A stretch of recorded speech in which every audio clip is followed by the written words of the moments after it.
तो hello friends, आप सभी का स्वागत है अंदाज स्टडी पर। जैसा कि आप जानते हैं कि उत्तर प्रदेश पुलिस री एग्जाम के लिए हमारा 10 महत्वपूर्ण प्रश्नों का टेस्ट पर डे रहता है। उसी पर आधारित हम हिंदी के वर्ण तालिका से 10 महत्वपूर्ण प्रश्नों को लेकर आए हैं। सौमित्र, वीडियो स्टार्ट करते हैं। सौमित्र, हमारा पहला प्रश्न होगा, राष्ट्रीय हिंदी दिवस किस तिथि को मनाया जाता है? जो राष्ट्रीय हिंदी दिवस है वह किस तिथि को मनाया जाता है? तो इसका सही जो उत्तर होगा बी ऑप्शन राइट हो जाएगा। 14 सितंबर को राष्ट्रीय हिंदी दिवस मनाया जाता है।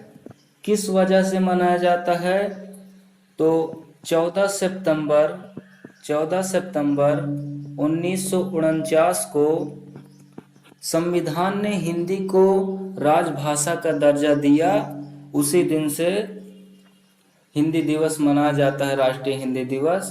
तो इसका सही जो उत्तर होगा, राष्ट्रीय हिंदी दिवस किस तिथि को मनाया जाता है? तो बी ऑप्शन राइट हो जाएगा। 14 सितंबर को मनाया जाता है राष्ट्रीय हिंदी दिवस। वहीं पास पूछे कि विश्व हिंदी दिवस कब मनाया जाता है? तो विश्व हिंदी दिवस 10 जनवरी को मनाया जाता है। 10 जनवरी को विश्व हिंदी दिवस मनाया जाता है, क्योंकि विश्व हिंदी दिवस जो है ये 1975 में प्रथम बार भारत के नागपुर शहर में विश्व हिंदी दिवस मनाया गया था। और वहीं पास मातृभाषा दिवस पूछे तो मातृभाषा दिवस जो है वो 21 फरवरी को मनाया जाता है। मातृभाषा दिवस 21 फरवरी को मनाया जाता है। ये इम्पोर्टेंट है, आप इसे ध्यान में रखेंगे। बढ़ते हैं अगले प्रश्न पर। अगला प्रश्न है हमारा दूसरा प्रश्न है, हिंदी भाषा के लिए प्रथम ज्ञानपीठ पुरस्कार पाने वाले लेखक कौन है? हिंदी भाषा के लिए प्रथम ज्ञानपीठ पुरस्कार पाने वाले लेखक कौन है? तो इसका सही जो उत्तर होगा बी ऑप्शन राइट हो जाएगा। सुमित्रा नंदन पंत यह प्रथम ज्ञानपीठ पुरस्कार पाने वाले व्यक्ति हैं। इनको 1968 में इनको प्रथम बार ज्ञानपीठ पुरस्कार मिला था। किस रचना के लिए मिला था? तो इनकी रचना जो थी चीताम्बरा रचना पर इनको ज्ञानपीठ पुरस्कार मिला था। वहीं पास महादेवी वर्मा जो हैं यह प्रथम महिला ज्ञानपीठ पुरस्कार पाने वाली हैं। इनको जो है 1982 में प्रथम बार ज्ञानपीठ पुरस्कार मिला था। किस रचना पर मिला था? तो यामा रचना पर इनको ज्ञानपीठ पुरस्कार मिला था। अगले प्रश्न पर बढ़ते हैं मित्र। अगला प्रश्न है हमारा तीसरा प्रश्न है, या रा ला वा किस वर्ग के व्यंजन हैं? या रा ला वा जो है वह किस वर्ग के व्यंजन है? तो इसका सही जो उत्तर होगा सी ऑप्शन राइट हो जाएगा। अंतः अस्त सी ऑप्शन राइट हो जाएगा। अगले प्रश्न पर आते हैं मित्र।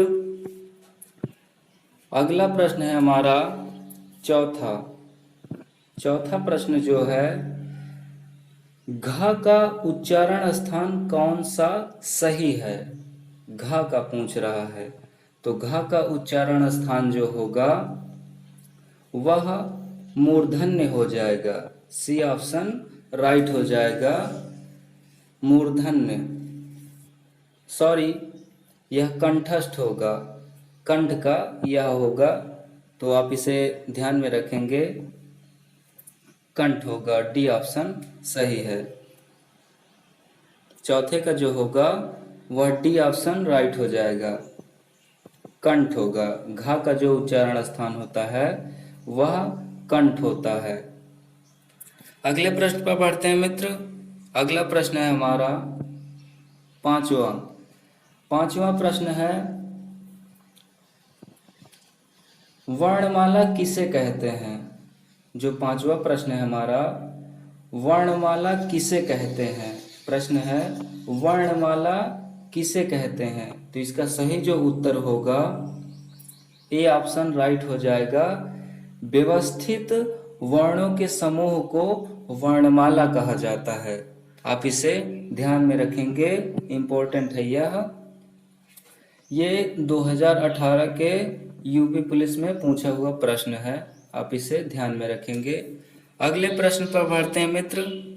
अगला प्रश्न है हमारा छठवां प्रश्न है, निम्नलिखित में से ओष्ठ का सही वर्ण कौन सा होगा। निम्नलिखित में से ओष्ठ का सही वर्ण कौन सा होगा। तो इसका सही जो उत्तर होगा वह बी ऑप्शन राइट हो जाएगा। ओष्ठ का सही जो वर्ण होगा फा हो जाएगा, बी ऑप्शन राइट हो जाएगा। जो ओंठ से बोले जाते हैं जैसे पा, फा, बा, भा, ये सभी ओष्ठ से बोले जाते हैं, यानी ओंठों से बोले जाते हैं। अगले प्रश्न पर बढ़ते हैं मित्र। अगला प्रश्न है हमारा सातवां प्रश्न है, हिंदी में मूलतः वर्णों की संख्या कितनी मानी जाती है। हिंदी में मूलतः वर्णों की जो संख्या है वह सी ऑप्शन राइट हो जाएगा, 52। हिंदी में 52 वर्ण होते हैं। अगले प्रश्न पर पढ़ते हैं मित्र। अगला प्रश्न है हमारा आठवां प्रश्न है, इंपॉर्टेंट है, आप इसे ध्यान में रखेंगे। निम्नलिखित में से नासिक के व्यंजन कौन सा है। निम्नलिखित में से नासिक के व्यंजन कौन सा है। तो इसका सही जो उत्तर होगा ए ऑप्शन राइट हो जाएगा, अड़ा। अड़ा जो होगा यह नासिक के होगा। नासिक के कौन से व्यंजन होते हैं, जैसे अड़ा, इया, अंगा, ना, मा, ये सभी जो होते हैं यह नासिक के व्यंजन होते हैं। आप इसे ध्यान में रखेंगे। अगले प्रश्न पर बढ़ते हैं मित्र। अगला प्रश्न है हमारा नौवां प्रश्न है, हिंदी में स्वरों की संख्या कितनी होती है। हिंदी में स्वरों की संख्या कितनी होती है, मोस्ट इंपॉर्टेंट प्रश्न है। तो स्वरों की संख्या जो होगी वह 11 होगी, डी ऑप्शन राइट हो जाएगा। अगले प्रश्न पर बढ़ते हैं मित्र। अगला प्रश्न है हमारा, इस वीडियो का यह अंतिम प्रश्न है, इंपॉर्टेंट है ये भी, आप इसे ध्यान में रखेंगे। तो 10वां प्रश्न है मित्र, भाषा की सबसे छोटी इकाई किसे कहते हैं।